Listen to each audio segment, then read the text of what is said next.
What's up, YouTube fam? Look at that beautiful truck. All right, so I'm at Rally. I think it's Rally. I think that's how you pronounce it. Rally Road truck stop. It's a. You can see behind me. It's a. They got a shop up front. They put me all the way back here in the back, and you can see there's a lot of trailers parked here. Down here in Henderson, North Carolina. Walmart DC is just a few miles away. That's where I'm supposed to deliver. I got a good story about that, and a good reason why I'm here. I just want to give this place a shout out because, man, like I said, $5 a day, not just a night, not for 10 hours, $5 a day. For every 24 hours that you're here, it's $5. That's it. So if you're ever in this area, you want to, you just want a nice secure place because it's fenced in up front. Back here it's wooded, goes back a good ways. This guy, he drives by in his golf cart every now and again, checking things out. You know, stop in here. They do washouts too. I'm sure Prime doesn't have a, well, I don't think they do have an account here. I'm not really sure. I didn't ask the guy, but yeah, man, you need a nice place to stay if you're delivering to this Walmart DC. This is the place to come to. But yeah, so the reason I'm here, I've been here for 3 days. I picked this load up in at JBS in Plainwell, Michigan. Usually I have pretty good luck with that JBS. I think they've been late. Not really late, but they've gotten me loaded later on in my appointment, because usually it's an open appointment when I get there. Because it's a drop and hook always. Actually had a 24-hour open appointment, and I thought, well, usually I have pretty good luck there. I'll take this load. Didn't pay too bad, around $2 a mile. Get there. No, it's not ready. We're behind. Oh, great. So I call a couple times. No, we still don't have you ready. It's supposed to be ready by 3:30 or 15:30, whichever one you want to go by, afternoon. It's supposed to be loaded Friday night, 28th. DDT time, like I said, 15:30, and no, they didn't have me ready. So they don't get me loaded until 12 hours past DDT. So Saturday morning, around 4 o'clock in the morning, I finally am departing. They finally have me loaded and I'm leaving.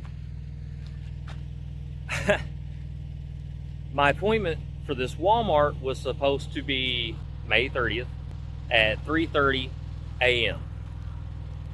I get there, and well, first I know I'm going to be late. I'm going to be 2 hours late because JBS didn't load me in time because they were 12 hours past DDT. So I call and I say, hey, I'm going to be 2 hours late. Is that going to be an issue? Yeah, you need to probably reschedule. Okay, so I call Prime. I say, hey, what do you guys think? They said that I'm probably going to have to reschedule because Prime knew I was going to be late. Of course, they just told me, so I'll just send an ETA, let us know. Okay, yeah, so I did. Well, Memorial Day weekend and all, by the way. Happy Memorial Day, even though it's late because this is Tuesday, but hope you guys had a good Memorial Day weekend, and thank you for your service to all you servicemen out there. I appreciate you. My dad was a Vietnam vet, and I always respected that, and I respect our military and everybody who has served this country. I appreciate you. So I get to Walmart because they told me Prime says go ahead and go in. So I go into Walmart. They say, no, you're going to have to reschedule. We can't take you. So I let Prime know, and of course their answer is, oh, we're emailing the customer. Of course, emailing the customer, which never works, especially on a holiday weekend. Nights or weekends, seems like it never works.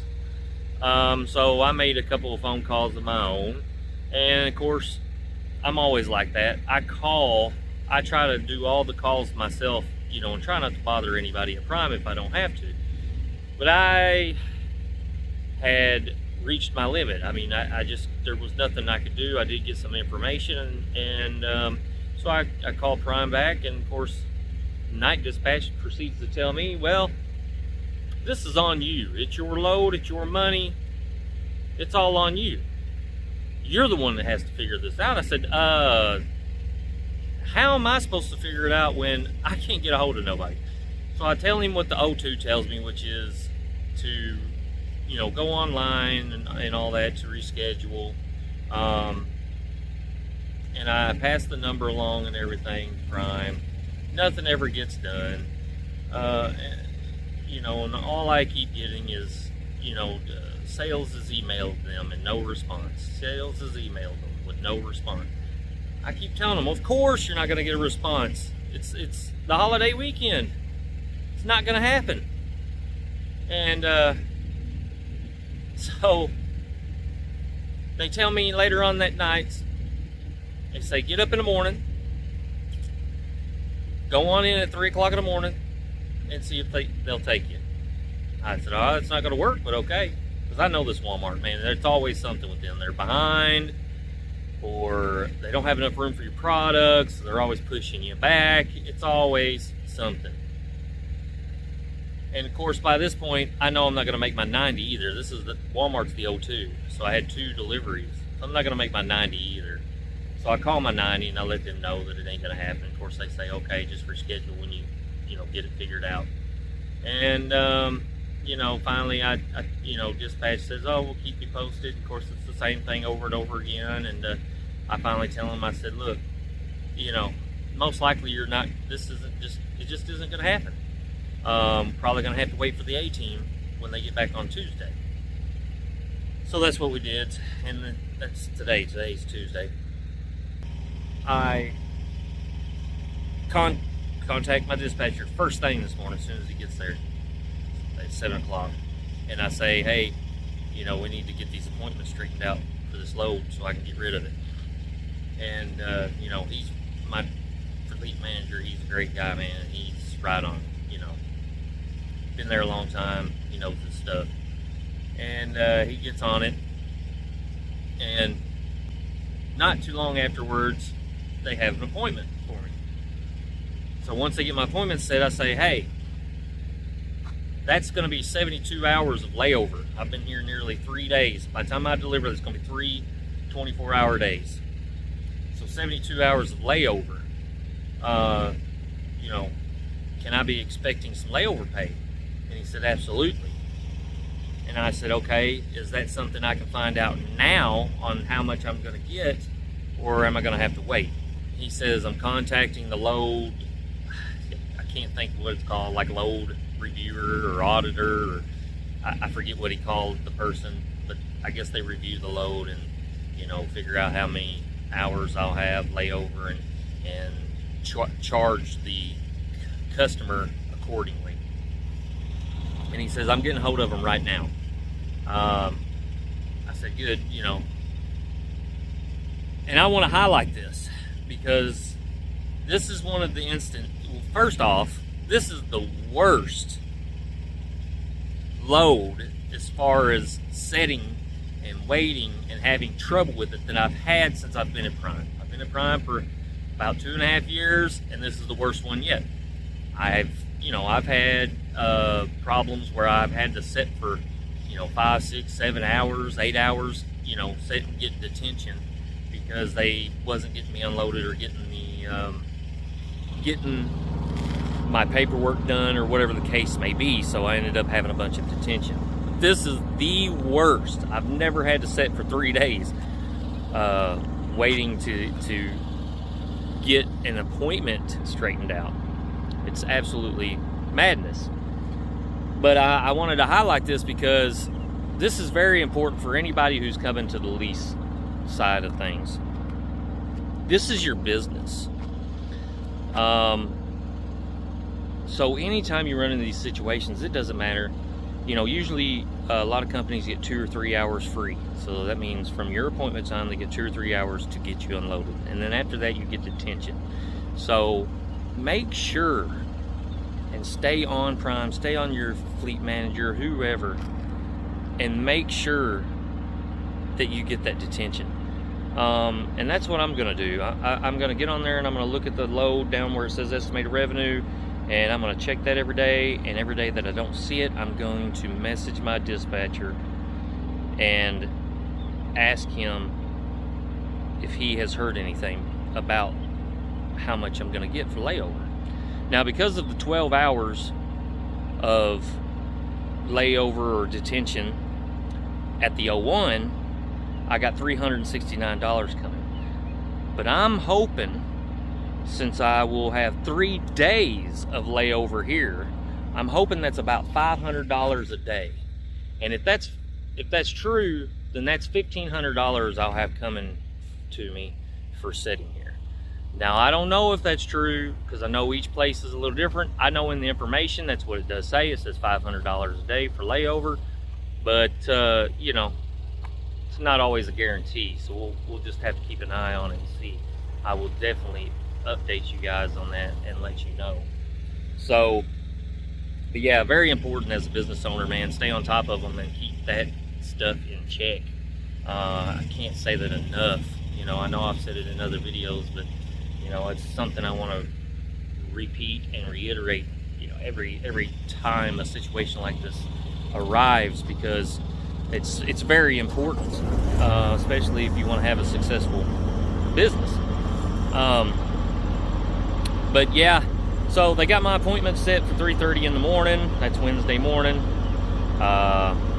We'll see how that goes. And then they don't have my appointment set for my 90 yet. They asked me just a little while ago what time, you know, they thought would be best. With the way this is going, I really don't know, but I told them just, you know, 11 o'clock or noon. I said that gives Walmart 5+ hours to get me unloaded, because again, I know how this Walmart is. They don't get in any hurry.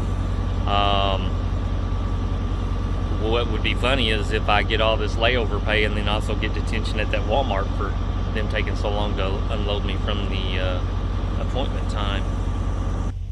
I haven't talked to my dispatcher about what that night dispatcher, I should say fleet manager, about what my night dispatcher has said.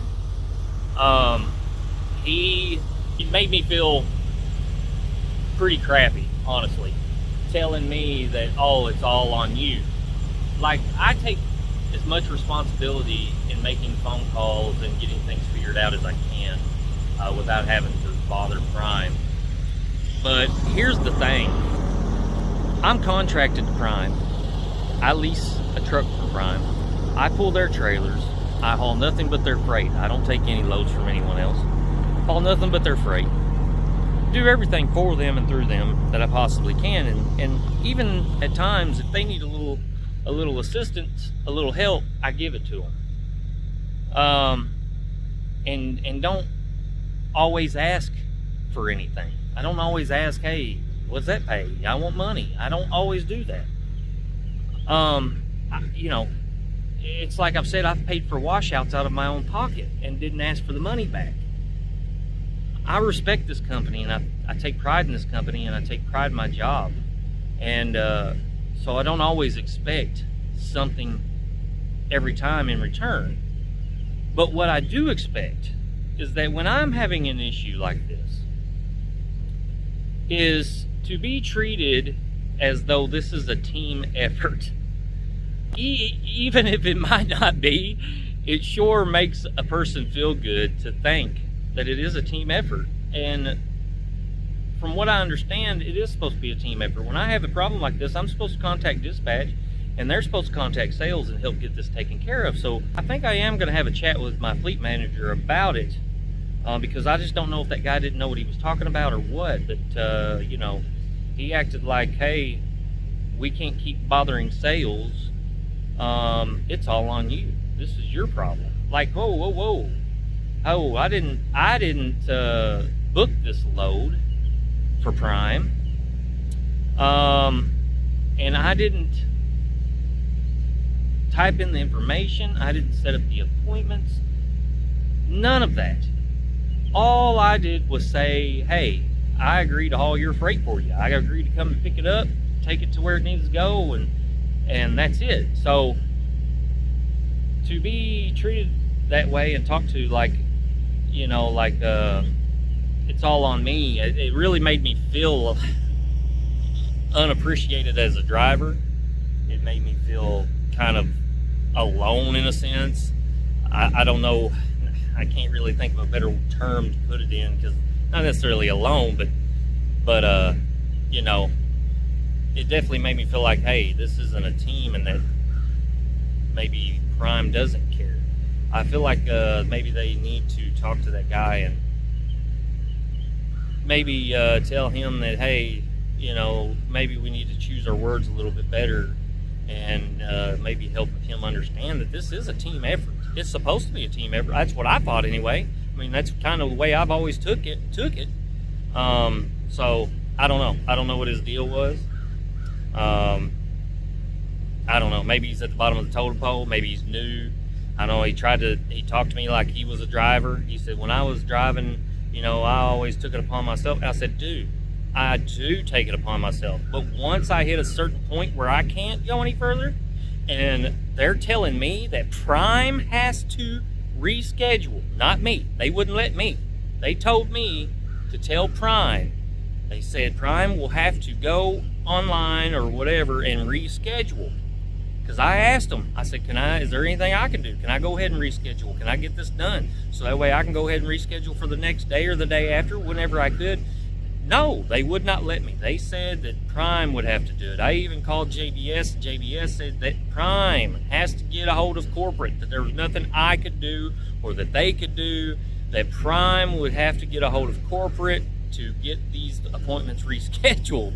I even called the 90, told them I was going to be late. They said the same thing. Prime will have to contact the customer where I picked up at and get these appointments rescheduled. And then this guy's telling me, no, it's all on you. No, it's not. So, you know, if you ever are told that, if you're ever in that situation, make sure you let them know that, hey, I don't think that's the way it works.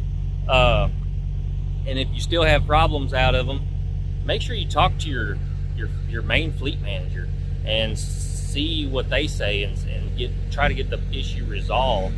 I mean, I'm not saying it has to be this specific type of situation.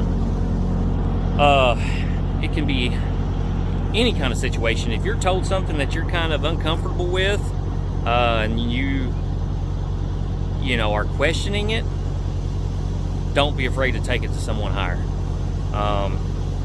Because not only could that educate the other person, but if it is true, then you'll know for next time. You know what I mean? That way you'll be educated. You will know the steps you might need to take for the future. So yeah, 3 days, man. 3 days I've been sitting under this load, this reefer running behind me. I hope I got enough fuel to last until in the morning. It's definitely been a crazy load. I will update you guys on another video. I'm planning on doing a diet video because I gained weight after I came to Prime, but then I lost that weight with nearly zero exercise. I mean, I did do a little exercise just to kind of keep my muscle mass up a little bit, because when you lose weight, sometimes you'll lose muscle mass, and I was trying to lose as little muscle mass as possible. Again, I used to do masonry, so, you know, I'm not saying I was the strongest person in the world, but I'm saying I had to do a lot of heavy lifting, so I had decent muscle mass before I come to Prime, so I know I've lost some. But yeah, I want to talk about my diet. Heads up, I'm not a dietitian, but I just want to give you guys an example of what I've done, and maybe y'all can do your own research and figure out something that might work for y'all. Hopefully that'll be the next video. So I'll update you all soon. I appreciate it. As always, stay safe and stay alert.